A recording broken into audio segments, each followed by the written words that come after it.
Oke, episode pertama dan sangat dadakan dari Shutter News. Let's go.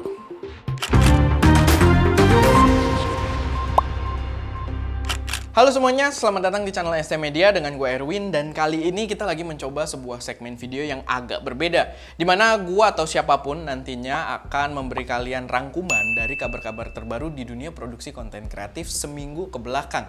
Jadi diusahakan episode ini tayang setiap Senin dan membahas kabar-kabar terbaru yang muncul selama seminggu sebelumnya. Konsepnya terinspirasi dari Techlink, Foto Newsfix, Front Page Tech, dan channel-channel kabar lainnya yang udah banyak bertebaran. Cuman sebenarnya gue merasa udah banyak yang adaptasi konsep tersebut juga, tapi tidak banyak yang bahas soal kamera. Jadi kita kayak semacam dikesampingkan. Jadi gue rasa pecinta kamera pasti haus akan info-info terbaru dan kita coba untuk memberikannya. Dan karena masih baru, jangan lupa buat kritik sarannya di kolom komentar. Oke? Berita pertama pastinya yang lagi hot banget dari salah satu brand kamera raksasa, yaitu Canon. Karena mereka tanggal 14 kemarin telah meluncurkan Canon EOS R3. Sebuah kamera mirrorless dengan tampang kayak 1DX Mark III, tapi pastinya dengan form factor yang lebih compact karena dia mirrorless.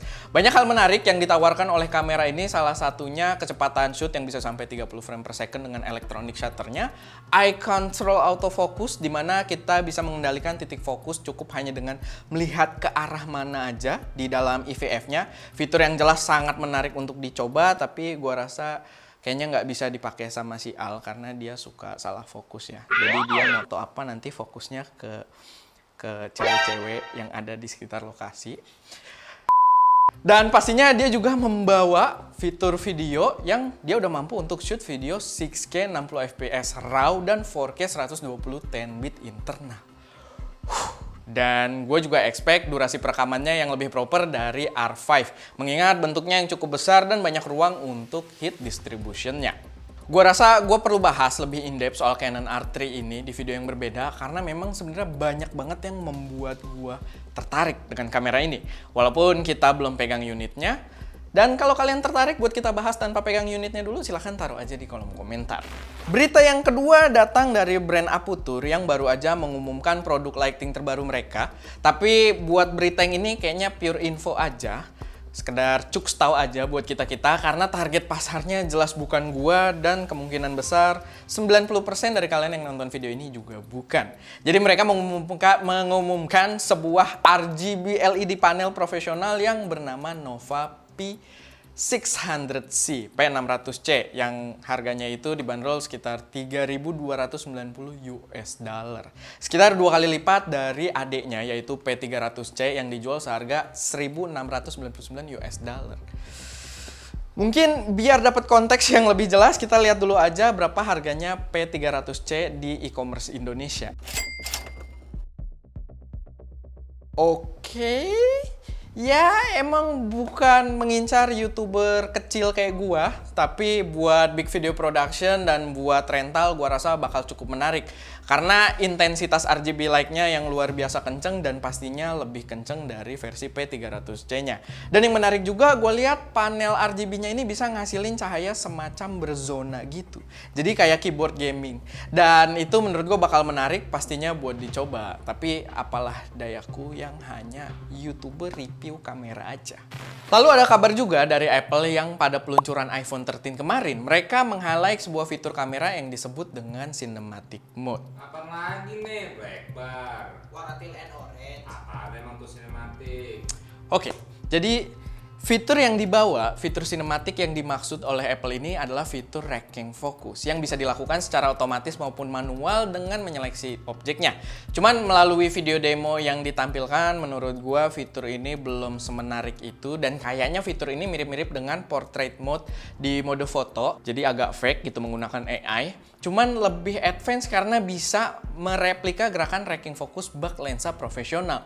Jadi kurang lebih kuncinya sih tetap di processing powernya aja. Flexing processing powernya Apple gitu kan.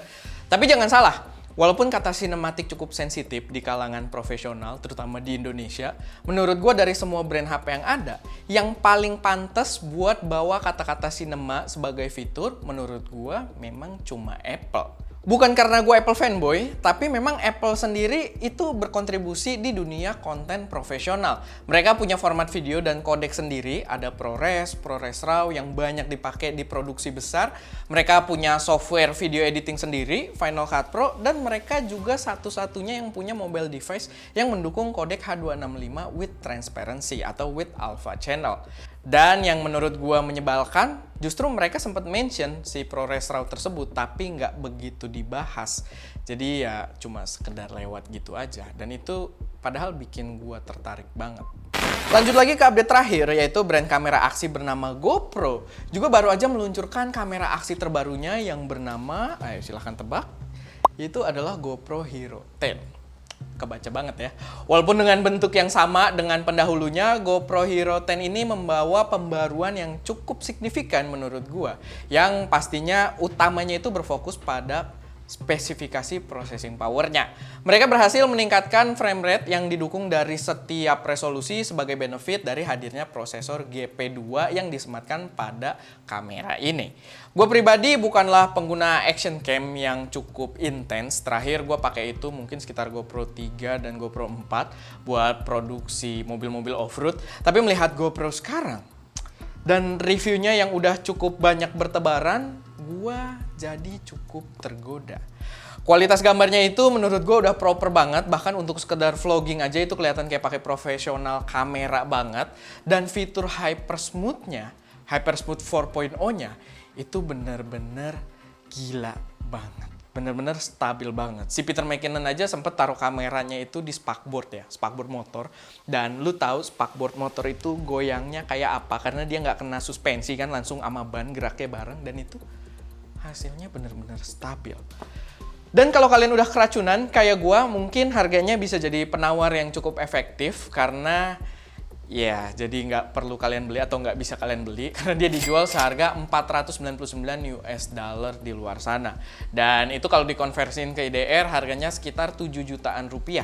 Tapi mengingat Hero 9 aja di Indonesia resminya masih sekitar 7,8 juta rupiah ya. Kalian bisa kira-kira aja Hero 10 ini ketika masuk nanti harganya bakal di berapa. Oke, kayaknya itu aja buat episode Shutter News pertama ini. Semoga bermanfaat dan kritik saran kalian sangat kami harapkan. Silahkan taruh aja di kolom komentar. Atau kalau kalian punya nama yang lebih bagus untuk segmen ini, silahkan taruh aja di kolom komentar juga di bawah. Karena ini belum fix. Kita masih dadakan banget ngasih namanya juga. Jadi ya, kita harapkan ada diskusi yang cukup bermanfaat di kolom komentar. Oke, paling itu aja. Terima kasih buat Sky yang sudah bisa mengatur syuting ini secara dadakan. Begitu juga Al dari Cerit ID. Cerit ID, jadi dibacanya Cerit bukan Cerit ID. Dan ya itu aja buat video pertama ini. Thank you teman-teman semua. Erwin Amrullah, stmedia.com. See ya.